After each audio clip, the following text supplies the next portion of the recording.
Hello friends, நேற்று இந்த ஸ்டெல்லிங் resorts, இந்த ஷிம்லா ஹோட்டல், அதை பற்றி நேற்று வந்து ப்ராஸ் அதில் இருக்கிற இதெல்லாம் சொன்னேன்.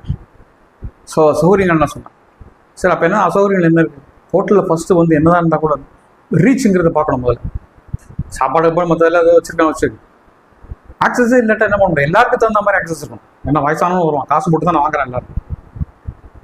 ஸோ அது எப்படி இருக்குது இந்த இடத்துல? அதுதான் பெரிய கஷ்டம். Please C. கடைசியாக நம்ம ஏற வேண்டிய ஸ்டெப்ஸ் தாங்க ரூம்க்கு. அடுத்ததாக வருது இந்த ரேம்ப்பு. என்ன படிக்க பதிலாக ரேம்ப்பு. இவ்வளோ தூரம் மேலே ஏறணும், இவ்வளோ தூரம் கீழே இறக்கணும். ரேம்பை தாண்டின ஒன்று லிஃப்ட்டு. இந்த லிஃப்ட் வந்து எத்தனை நேரம் வந்து எப்போ ஏங்கும்னு சொல்ல முடியாது. திடீர்னு கரண்ட் போச்சுன்னா அவ்வளோதான். 4-5 மாடி கவர் ஆகுது இந்த லிஃப்ட்டு. அத்தனை மாடி நம்ம நடக்கணும். அவ்வளோ படியும் சேர்ந்து நடக்கணும்.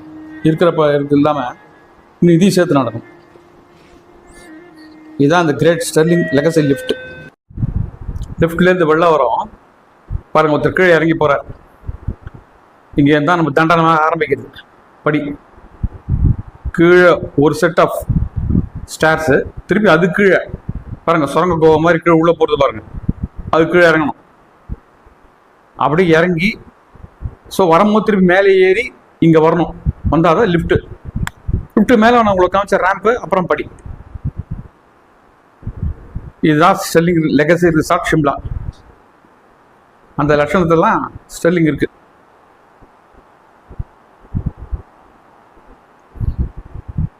இப்போ பாருங்க, see the fleet, entire flight of steps. கிட்டத்தட்ட 42 படி. அதுக்கு மேலே ரேம்ப்பு, அதுக்கு மேலே இன்னும் கொஞ்சம் படி பண்ணாதான் நம்ம போக முடியும். இந்த டாப்பில் தெரியுது பாருங்க, அங்கேருந்து தான் ஸ்டெர்லிங் ஆரம்பிக்குது. இந்த படியில் ஏறின அப்புறம் தான் ஸ்டெர்லிங் ஆரம்பிக்கும்.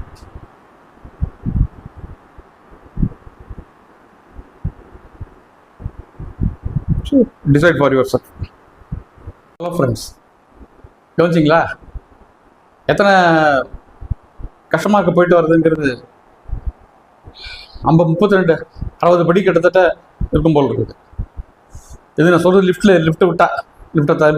சேர்க்காம லிஃப்ட்டை ஏங்கன்னா காலி, அவ்வளோதான். நான் இதுக்கு படிச்சிருக்கேன். இது திருப்பரங்குன்றத்தை நம்ம கேள்விப்பட்டிருக்கோம். 60 படின்னு. அது முருகன் காப்பாற்றுவோம். இதில் போனால் முழங்கால் மூட்டு வலி தான் ஜாஸ்தியாகும். இதே கவனிக்கவே மாட்டேங்கிறாங்க. Access is a very important point. I told them, they are not seeing it.